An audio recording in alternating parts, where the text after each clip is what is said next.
ভালো কালার কোথাও পাবো ভাই? তাই এর থেকে ভালো কালার পাবো না এখন। তাতে বড় কেউ লেক আর না লেক।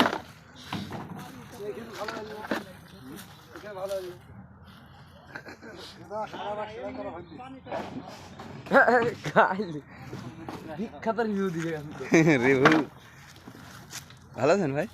হ্যাঁ ভালো আছি ভাই, কলার দাম পাবেনি ভালো কি করে খাইবো? এই এখন ওই কথা বললে লোকে নিন্দে করবে। না ভাই, তাও যে একটা গাছের গোড়ায় ক টাকা সার লাগে বলো দিনি। খুঁটির গল্পটা দিবা তো? একটা গাছে দুইটুকু খুঁটি দিছি, দামের বেলায় 300 টাকা নাই। একটা গাছে দুইটা খুঁটি লাগিয়েছি, 140 টাকা গাছের গোড়ায় খুঁটি লাগাই না আছে। আর কলার দাম কত টাকা? 500 টাকা পাইতে হবে। কলার দাম কত দিচ্ছে? এইতে ক টাকা দিচ্ছে? 360 টাকা।